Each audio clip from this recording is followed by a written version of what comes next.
All right, welcome to the second half of our fun lesson on graphing exponential functions. Okay, I want you guys to add to your vast repertoire of parent functions a new function. So next time I ask you to show me the graph with your arms of y equals x squared, I might add to the list y equals ab to the x. In other words, the parent function for an exponential, y equals ab to the x. This is your parent function. You need to know the features of this graph and this function. So the graph of that parent function, we know the graph, we've seen them up there. We have a horizontal asymptote right there on the left end, and we have a point that it hits as it comes up, and then it does this skyrocket thing, and this point right here is the value of a from the graph, or from the equation. All right, so you need to know this function well, and I'm going to ask you, just like I do the others, what does that look like, and you'll show me with your arms. So show me with your arms right now. Don't hit your neighbor. Okay, left arm should be straight out, and right arm should be straight, or not straight up, but curving up, really steep. All right, now I would like to talk to you about how this parent function can be transformed to make other functions, all based off of it.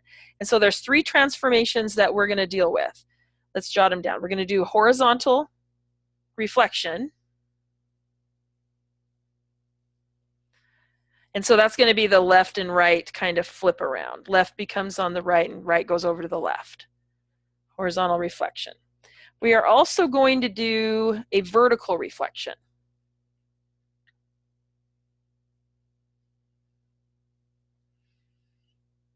So vertical reflection takes up and flips it to down, and down flips it to up, flips it around that way. That'll be vertical reflection. And then finally, we're going to end with one last transformation, and that is a shift. Specifically, we're going to do vertical shift.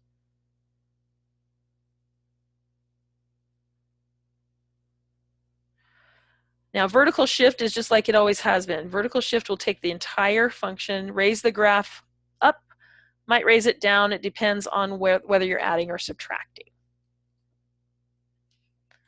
All right, so our parent function, I want you to notice it's a growth function. B is greater than 1 because it's a growth function. And that's how we start. Now, if I do a horizontal reflection is going to take a growth function. It's going to flip everything around, including the asymptote that's on the left. So where is it going to be? It's going to be flipped over to the right. It'll be over here. And what it's not going to do is move this a value, because a is right on the point, or on the line of reflection. So a stays put, but everything else changes, and that means our graph comes like this. You've seen this graph before. We get a decay function. Okay, so the horizontal reflection is a decay function. Now, generally, to make a horizontal reflection happen, we have to change the sign of our input variable. So we change the sign of x. So that'll look like this. Y equals a, then b to the negative x power. That negative x is creating the decay function that we get. And it's also doing its thing, you know, like exponents are negative. How do we make them positive? I think we've called it cross the line, change the sign. So that negative exponent, you can think of it as this form. The negative x would change the b to 1 over b, and then we would have a positive exponent. Okay, and that's our decay function, because now our value for b is less than 1. Okay, so horizontal reflection is just making it a decay function. Now a vertical reflection, let's see what's going on with that. Right now, all of my outputs are positive above the x-axis. A vertical reflection is going to take all that stuff above the axis and flip it down below the axis. So it's actually going to be down here. It's not going to move that horizontal asymptote. So put it there. It is just going to move everything to go down like this. So what did move down? The a value moved down into the negative region, and this is now negative a. And as far as the equation goes, the parent function in order to create a vertical reflection, we want our outputs to be negative. We put a negative just in front of the entire function. So it'll look something like this. You see a negative in front of the a, b to the x, then you can be pretty sure you got a vertical reflection in the graph. Okay, now vertical shift. With vertical shift, we're moving the whole graph up or the whole graph down. And I actually want to start with the equation for that first. So we're taking our parent function as it is, but we're going to add a constant. I'm going to call it k, and that constant is going to raise or lower the whole function. And just as always, if k is positive, it's going to be moving it up. If k is negative, it'll be moving it down. Okay, now the graph for this has some details that are important. So I think I'm going to do this. Come here, kind of low. And I'm going to draw the parent function here so we can see the shift together with the original. So the original parent function has this asymptote at 0, y equals 0. And at a, we get the y-intercept. And here I'm going to do it dotted so we can see the actual shift happen. Okay. Now, we're going to take that parent function and add k. And the first thing that you want to do is look at your horizontal asymptote. Lying here at y equals 0, but you're going to add k to that. So it's going to shift the whole function up higher, assuming k is positive. And that's going to move this asymptote, and to what level will it be? Well, that's going to be the value of k itself. So your horizontal asymptote is going to be at y equals k. But your a value moves too. Your a value moves up higher. How high? Well, k higher. So the a value that used to be here is now going to be at a plus the value of k. So a plus k is the new location of your intercept. Your graph does what it always does, from the asymptote up and through. So it goes like that. Okay, so every point has been moved k units higher than it was before. All right, so to summarize that part, where is your horizontal asymptote? Or what is your horizontal asymptote? It's the equation y equals k. And your intercept, your vertical intercept, I'm calling it your v-intercept, I guess let's call it your y-intercept. Your y-intercept is a plus k. So those are some points or some things to consider when you're graphing them.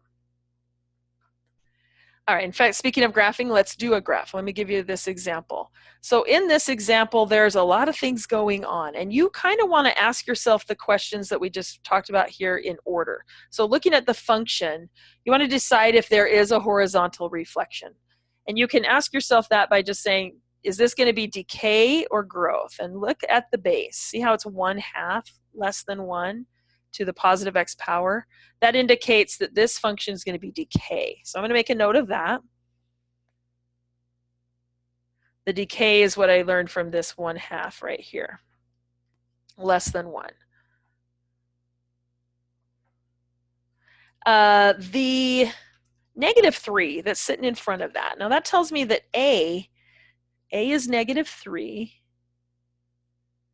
But it also tells me, because it's negative, that there's a vertical reflection. So notice that if you got a negative a value, your graph has been reflected down. So let's remember we're going to do a vertical flip on this. And then we got the +4 kind of hanging out there, and that means that k is 4. So we're going to raise the graph up 4 units. Now I'm going to draw this in stages because there's so much going on with it. So I'm going to do it step by step. And I wish I had some more room right here. In fact, I think I'm going to get another piece of paper. Sorry if you don't have enough room there. Write little or grab another piece of paper.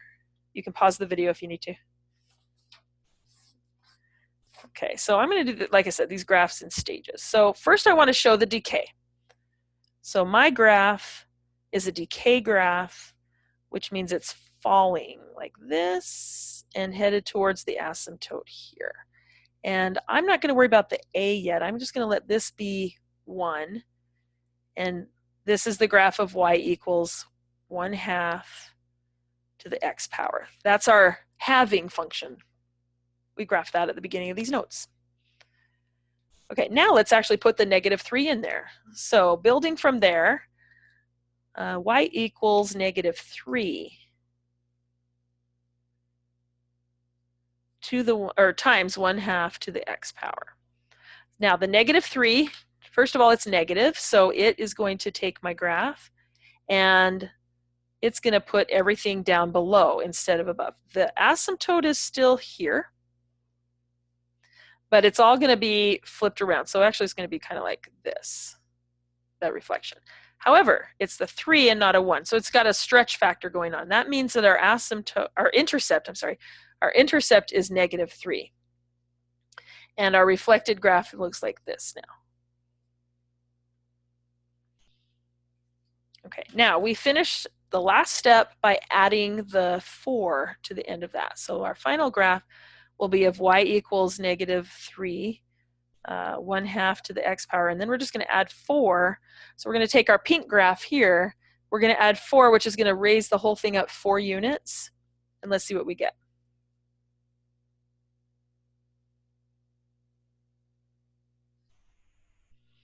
Okay, so I like to ask the two questions. Where is the horizontal asymptote now? And where will it be when I raise it 4 units higher? Right now it's at y equals 0. And so this is going to be at y equals 4. Right there. That's my first question. Where's my horizontal asymptote? And my second question is, where is this vertical intercept? It used to be at -3. Where is it going to be if you raise it 4 units higher? That should be at 1. Okay, then the whole graph is redrawn with the same shape it had before, going through the 1 and approaching that horizontal asymptote. So this would be my final answer. Okay, step by step. Okay, let's finish this off by reverse engineering that process and write an equation for the function if it's already graphed. So you will want to have an equation when you're done that looks like y equals ab to the x power plus k. And I'm literal when I say that we are reverse engineering, because we're going to do everything in the reverse direction. So what we're going to do is we're actually going to start with finding our value of k, then we're going to find our value of a, and then we're going to find our value of b. So it'll be step by step like that. So step 1 is find k. And k is the easiest, maybe easiest thing to spot, because I'll remind you that your horizontal asymptote is the location of k as well. So where's the horizontal asymptote? I see it right here on the graph, right through -4. So y equals -4 is the horizontal asymptote, which means k is -4. Okay, circle that, you're going to need that later. Second step is the value of a, and a comes from looking at the point on the vertical intercept. All right, you'll see it's -1. And also, by connecting it back to this part of our graph, the a plus k is our vertical intercept, or our y-intercept. So step 2, we're going to find a, and we're going to use the fact that a plus k in this problem is -1. Okay, now we also know what k is, don't we? So a plus, or actually minus, a minus 4, if we substitute, is -1. And that tells me that a is, if I add 4 over, a is 3. All right, so we're kind of building this equation from the ground up. Okay, then the last step is to find b, number 3. Okay, to find b, we are going to do the process we've always done. When we get to our last step, we just find one more point on the graph, easy to read. We're going to plug it in, and we're going to solve the equation for the unknown. So let's scan this graph and see if there's a point that we can find. We can't use this one, we already have. I am liking this point right here. What are its coordinates? 1, 2. So we're going to use that point, 1, 2, from the graph. And I will remind you, this is what we're plugging it into. Y equals a b to the x plus k, our form. Okay, so let's make all the substitutions. The y is 2 from our point. The a is right here. A is 3. The b is what we're looking for, so we'll just put b. X is the coordinate of our point 1. The x coordinate of our point. And then add k, and we way back here figured out that k was -4. So if we clean that up a little bit, 2 equals 3. B to the first is just b, and then this is -4. Then we solve for b. So let's add 4 over. 4 plus 2 is going to be 6, equal to 3b. It looks like b is 2. So equation for this curve should be y equals 3, I'm going a there, 3 times the base 2 raised to the x power plus, or actually minus 4 to get our k value in there. That would be our final answer. Okay, long lesson, I know. Give you guys some time to work on it if you have any left in class. Otherwise, go home and you should be working on 2 assignments actually. Assignment, I believe it's number 4 and number 5. Assignments 4 and 5, and start working on those. And I'll see you tomorrow. Good luck.